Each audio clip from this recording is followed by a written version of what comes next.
அமெரிக்காவினுடைய அடிமையாக பாகிஸ்தானுடைய அரசு மாறிய பிறகு அங்க இருக்கக்கூடிய மக்களும் அந்த அரசுக்கு எதிராக செயல்பட ஆரம்பிச்சிட்டாங்க. ஒருபுறம் இம்ரான்கான் ஜெயிலில் இருக்கக்கூடிய இந்த சமயத்துல பாகிஸ்தானுடைய ஒரு பெண் ஒரு வழக்கு தொடுத்திருக்காங்க. பீரியட் டாக்ஸுக்கு எதிராக அவங்க தொடுத்திருக்கக்கூடிய வழக்குங்கிறது இன்னைக்கு பேசு பொருளா மாறி இருக்கு. அதை பத்தின விஷயங்களை பார்ப்போம். நம்ம தான் சிந்து நதியின் குறுக்கே அணை கட்டி பாகிஸ்தானுக்கு ஆப்படிப்போம் அப்படின்னு சொன்னா, பாகிஸ்தானுக்கு எதிராக ஆப்கானிஸ்தான் அக்டோபர் மாதம் 12ஆம் தேதிக்கு பிறகு வெளியாகி இருக்கக்கூடிய ஒரு முக்கியமான அறிவிப்பு என்ன அப்படின்னா, தண்ணி கொடுக்க மாட்டேன் அப்படிங்கிறது தான். குறுக்க அணை கட்ட போறேன் அப்படின்னு. எதுக்கு இடையில அணை கட்ட போறாங்க, இதனால பாகிஸ்தானுக்கு என்ன பாதிப்பு அப்படிங்கிறது. எல்லையோர பகுதியில் பாகிஸ்தான் தக்காளியிலிருந்து ஆப்பிள் வரைக்கும் எல்லாத்தையும் பார்த்தீங்கன்னா பாகிஸ்தானுக்கு எதிராக முடக்கி வச்சிருக்கு ஆப்கானிஸ்தான். என்ன நடந்துகிட்டு இருக்கு ஆப்கானிஸ்தானுக்கும் பாகிஸ்தானுக்கும் இடையில? பாகிஸ்தானில் நடக்கக்கூடிய சம்பவங்களே அந்த நாட்டினுடைய அரசை கவிழ்ப்பதற்கான வேலை. ஆப்கானிஸ்தானுடைய மிக முக்கியமான நபர் பாகிஸ்தானுடைய ஆஷ் முனீர் இருக்கார்ல, அவருக்கு எதிராக ஒரு சம்பவம் ஒன்று பண்ணியிருக்காரு. நீலாம் ஆம்பளையாடா அப்படின்னு கேட்டிருக்காரு. ரொம்ப கேவலமான வார்த்தைகளை பயன்படுத்தியிருக்காரு. இருந்தாலும் அதை சொல்ல வேண்டிய தேவை நமக்கு இருக்கு. ரொம்ப பாலிஸ்டா பேசுவோமா? வாங்க பார்க்கலாம் உறவுகளே. இது பிரசாத் சிக்னேச்சர்.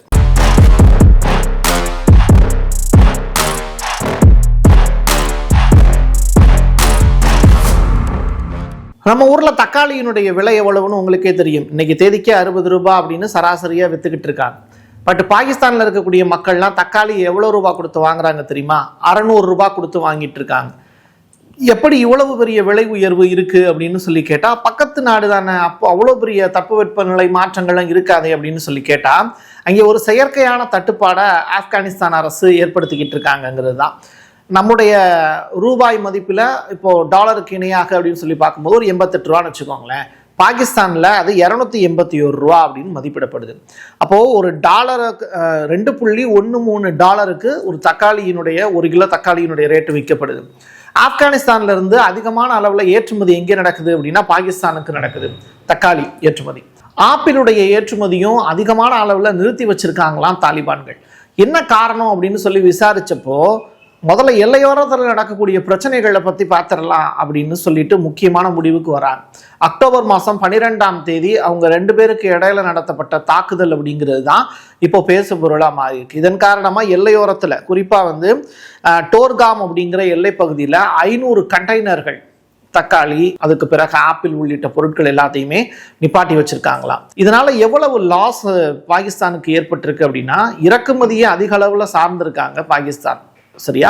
அப்போ $1 மில்லியன் அளவிற்கு வர்த்தகம் அவங்களுக்கு பாதிக்கப்பட்டிருக்கு அப்படிங்கிறது தான் தகவல். சரி, ஆப்கானிஸ்தானும் பாகிஸ்தானும் இஸ்லாமிய நாடுகள் தானே, ஒருவருக்கு ஒருவர் சகோதரர்கள் மாதிரி தானே, எதனால இப்படி அடிச்சுக்கிறாங்க அப்படின்னு கேட்டா, அந்த இடத்துல தான் இந்த டிடிபி அப்படின்னு சொல்லப்படக்கூடிய பாகிஸ்தான் தாலிபான்கள் இவங்களுக்கு இடையில நடக்கக்கூடிய பிரச்சனைகளை மையப்படுத்தி வருது.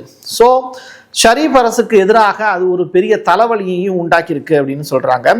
தெஹ்ரீக்-இ-தாலிபான் அவங்க பண்ணக்கூடிய ஃபைட்டை சமாளிக்க முடியாம பாகிஸ்தான் அரசும் திண்டாடி போயிட்டு இருக்கு அப்படிங்கிறது தான் யதார்த்தமான உண்மை. அதுக்கு விதை போட்டது எப்போ அப்படின்னா, அக்டோபர் மாதம் 12ஆம் தேதி நடந்த தாக்குதல்.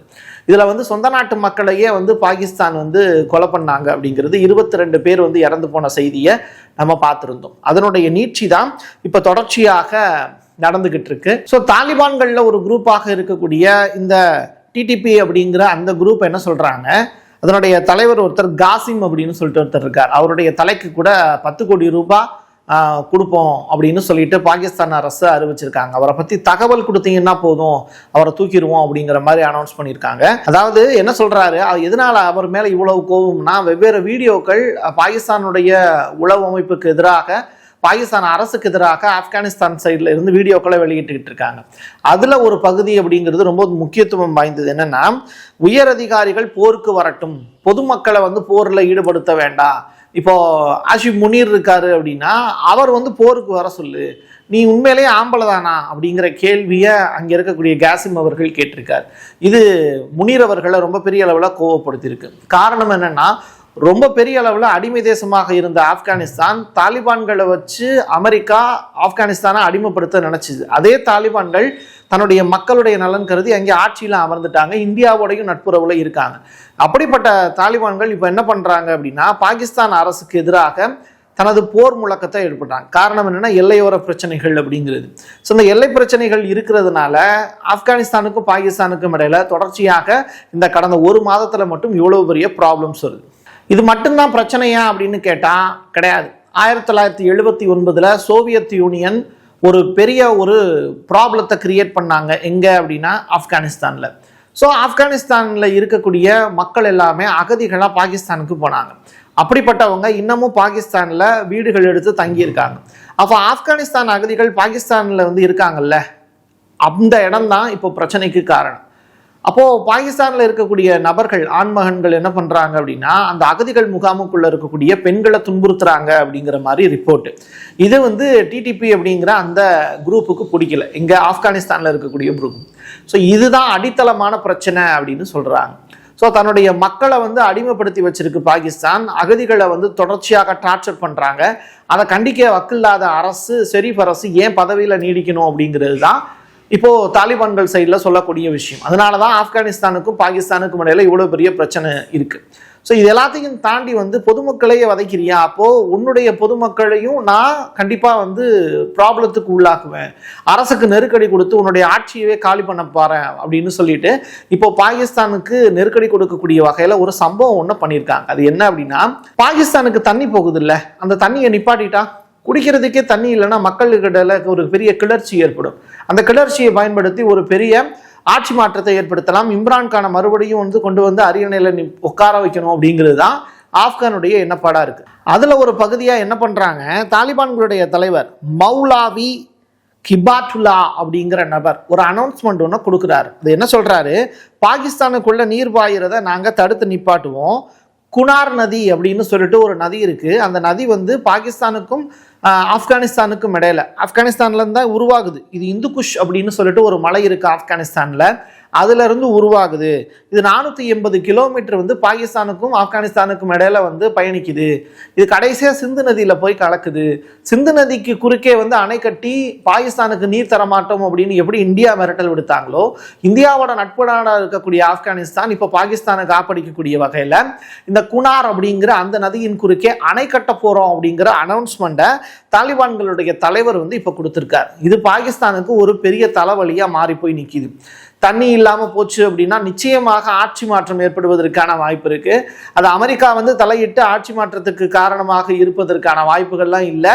இம்ரான்கான் எப்படியாவது வெளியில வந்துட்டாரு அப்படின்னா அவரே அந்த சம்பவத்தை செஞ்சு முடிச்சிருவாருங்கிறது தான் ஆப்கானிஸ்தானுடைய பிளானா இருக்கு. இது இப்படி இருக்க பாகிஸ்தான்ல வேறு சில பிரச்சனைகள் இருக்கு. ஏற்கனவே நான் ஒரு வீடியோ ஒன்று போட்டிருந்தேன், பெண்களை அதிகமான அளவுல சீனாவுக்கு ஏற்றுமதி பண்ண இப்போ பாகிஸ்தான் அரசு திருமணம் அப்படிங்கிற அந்த ஆயுதத்தை பயன்படுத்துறாங்க அப்படின்னு. ஸோ பெண்களை தொடர்ச்சியாக அடிமைப்படுத்தி வச்சிருக்கக்கூடிய ஒரு தேசத்துல ஒண்ணுதான் இந்த பாகிஸ்தான் அப்படின்னு சொல்றாங்க. அப்படிப்பட்டவங்க நம்ம சொல்லலைங்க, அங்க இருக்கக்கூடிய மக்கள்ல ஒருத்தவங்க உமர் அப்படின்னு சொல்லிட்டு ஒரு லேடி, அவங்களுக்கு 25 வயது தான் ஆகுது. அவங்க பாகிஸ்தானுடைய கோர்ட்டினுடைய படிக்கட்டுகளை மிதிச்சிருக்காங்க. காரணம் என்ன அப்படின்னா, எனக்கு பெண்களுக்கு இயற்கையாக வரக்கூடிய ஒரு விஷயம்ங்கிறது மாதவிடாய், பீரியட் டாக்ஸ் அப்படின்னு சொல்லிட்டு அதற்கு ஒரு வரி விதிக்குது பாகிஸ்தான். அதுவும் குறைந்த அளவிலான வரியாக இருந்தால் கூட பரவாயில்லை. ஒரு பேடு வாங்குறோம் அப்படின்னா அதுல 40% வரி விதிக்கிறாங்க. இது எந்த வகையில நியாயம்? என்னுடைய 10 வயதிலிருந்து இன்னைக்கு 25 வயது ஆகுது. நான் அனுபவித்த துயரங்கள் ஏராளம். ஒரு பள்ளிக்கூடத்துக்குள்ள நுழையும் போது கூட ஏதோ திருட்டுத்தனமாக போய் நான் பாத்ரூம் போயிட்டு என்னுடைய பேடை மாட்டிட்டு வரேன் அப்படின்னு சொல்லிட்டு ரொம்ப கேஷுவலா அவங்க கோர்ட்டினுடைய படியேறி, பாகிஸ்தான்ல நம்ம இந்தியாவில் இந்த வார்த்தைகள் எல்லாம் ஈஸியா பயன்படுத்திடலாம், பாகிஸ்தான்ல அப்படி பயன்படுத்த முடியாது. ஏகப்பட்ட கெடுபிடிகள் இருக்கும், பெண்களுக்கு ஏகப்பட்ட சிக்கல்கள் இருக்கு. ஸோ அந்த சிக்கல்களை எல்லாம் சமாளிச்சு தெருவில் இழுத்து போட்டு அடிப்பாங்க. நீங்க பாகிஸ்தானுக்கு இந்தியாவுக்கு இடையில மேட்ச் நடந்துச்சு அப்படின்னா கிரிக்கெட் வீரர்களை தாக்குவாங்க, டிவி பெட்டியை போட்டு உடைப்பாங்க. ஸோ இது எல்லாமே பாகிஸ்தான்ல இருக்கக்கூடிய அணுகுமுறை. பெண்களை தெருவிலேயே வச்சு அவமானப்படுத்தக்கூடிய நிகழ்வுகளும் பாகிஸ்தான்ல ஏகப்பட்டது நடந்திருக்கு, இந்தியாவிலையும் நடந்திருக்கு, இல்லைன்னு சொல்லலை. பட் பாகிஸ்தான்ல நடந்த சம்பவங்களை உலகாரிய செஞ்சிருக்காங்க. ஸோ இப்படி பெண்களை ஒரு கிள்ளிக்கீராக நினைக்கக்கூடிய அந்த நபர்களும் கண்டிக்கக்கூடிய வகையில கோர்ட்டினுடைய படியை நான் மிதிக்கிறேன் அப்படின்னு சொல்லிட்டு அந்த உமருங்கிற லேடி டைரக்டா கோர்ட்டினுடைய வாசலை மிதிச்சு 40% வரியிலிருந்து விலக்கு கொடுங்க. சானிட்டரி நாப்கின்க்கு எதுக்காக 40% வரி விதிக்கிறீங்க? பாகிஸ்தான் அரசு இதுல கன்சிடர் பண்ணணும் அப்படிங்கிற ஒரு ரெக்வஸ்ட்டை கொடுத்துருக்காங்க. தொடர்ச்சியா அவங்க சொல்லியிருக்கக்கூடிய விஷயத்தை அல் ஜசீரா அப்படிங்கிற அந்த செய்தி நிறுவனம் அவங்களுடைய பெட்டிஷனை பத்தி டீடைல் ரிப்போர்ட்டா கொடுத்துருக்காங்க. ஸோ பெண்களை மரியாதையாக நடத்தாத எந்த ஒரு சமூகமும் முன்னேறியதாக வரலாறு இல்லை. நம்முடைய தமிழ் சமூகம் தொடர்ச்சியாக சங்க காலத்துல இருந்து இன்னைக்கு வரைக்கும் பெண்களுக்கு மரியாதை கொடுக்கறதுனாலதான் தலை நிமிர்ந்து நிற்குது. அதனாலதான் உலகத்தினுடைய நாற்றங்கால் தமிழ்நாடு அப்படிங்கிறாங்க. தமிழ்நாடு இப்ப இந்தியாவினுடைய ஒரு பகுதியாக மாறி நிற்குதுங்கிறதுலாம் வேற கதை. ஆனா இந்தியாவை தாண்டி பாகிஸ்தான்ல இருக்கக்கூடிய சம்பவங்கள், ஆப்கானிஸ்தான் தொடர்ச்சியாக பாகிஸ்தானுக்கு கொடுக்கக்கூடிய நெருக்கடிகள், இது எல்லாமே சர்வதேச அளவுல ஒரு பெரிய தாக்கத்தை ஏற்படுத்துமா அப்படின்னு கேட்டா, அண்டை நாடுகள் பற்றிய விவரங்கள் நம்ம தெரிஞ்சுக்கிட்டா நல்ல விஷயம் தானே. அதற்காக தான் இந்த பதிவு. என் கையெழுத்து என் மக்களுக்கானது. உறவுகளே, மீண்டும் ஒரு பதிவில் சந்திக்கலாம். நன்றி, வணக்கம்.